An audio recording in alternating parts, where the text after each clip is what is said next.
సినీ దర్శకుడు రామ్ గోపాల్ వర్మపై కేసు నమోదు చేయాలని అమలాపురం పోలీస్ స్టేషన్లో కాపునాడు నాయకులు ఫిర్యాదు చేశారు. సోషల్ మీడియాలో కాపు కులంపై చేసిన వ్యాఖ్యల పట్ల తీవ్ర ఆగ్రహం వ్యక్తం చేశారు. ఈ మేరకు ఆర్జీవీపై BNS 196 సెక్షన్, ఇతర సంబంధిత సెక్షన్ల కింద కేసులు నమోదు చేయాలని కోరారు.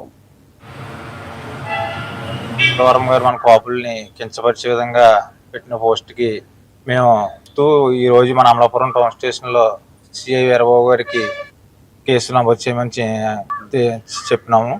ఆయనపై తగు చర్యలు తీసుకోవాలని కోరుచున్నాం. ఆయన రిప్ కాపులు అని పెట్టారు. దానికోసం కాపులందరూ కూడా చాలా బాధపడుతున్నాం. దాని మీద తగిన చర్యలు తీసుకోవాలని కోరుచున్నాం. నేను కాపునట్ సంయుక్త కార్యదర్శిని, పేరు అభిరెడ్డి శ్రీరామ్. కాంగ్రెస్ ప్రభుత్వం అధికారంలోకి వచ్చి ఏడాది గడుస్తున్న ఫీజు రియంబర్స్మెంట్ బకాయిలు చెల్లించకపోవడం దారుణమని బీసీ సంక్షేమ సంఘం జాతీయ అధ్యక్షుడు ఆర్ కృష్ణయ్య ఆగ్రహం వ్యక్తం చేశారు. ఫీజు బకాయిలతో విద్యార్థులు ఉన్నత చదువులకు దూరం అవుతుంటే కాంగ్రెస్ ప్రభుత్వం మాత్రం ఏడాది సంబరాలు చేసుకుంటుందని విమర్శించారు. రాష్ట్రంలో ఫీజు రియంబర్స్మెంట్ పథకాన్ని ఎత్తివేసే కుట్ర జరుగుతుందని ఆర్ కృష్ణయ్య ఆరోపించారు. రాష్ట్ర ప్రభుత్వ ఏడాది పాలనలో బడ్జెట్ను ఏ పథకాలపై ఖర్చు చేశారో శ్వేతపత్రం విడుదల చేయాలని డిమాండ్ చేశారు.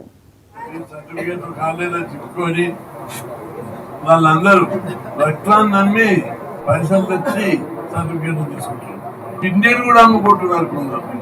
ఇంత దారుణంగా విద్యార్థుల పరిస్థితి ఏర్పడింది. ఫీజుల రియంబర్స్మెంట్ పథకాన్ని ఎత్తివేయడానికి కుట్రలు జరుగుతున్నాయి.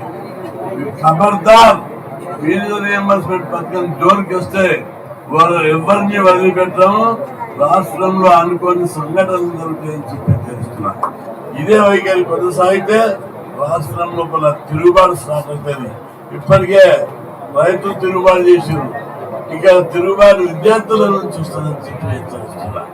ప్రభుత్వం గత 1 year లోపల 1 లక్ష కోట్ల బడ్జెట్ వచ్చింది. ఏది పన్నుల రూపంలో 80,000 కోట్ల అప్పులు తెచ్చారు. ఒక్క ప్రాజెక్టు కట్టలేదు, ఒక్క స్కీమ్ కొత్తది కట్టలేదు. కానీ ఎక్కడో ఈ డబ్బులన్నీ నడుపుతున్నారు.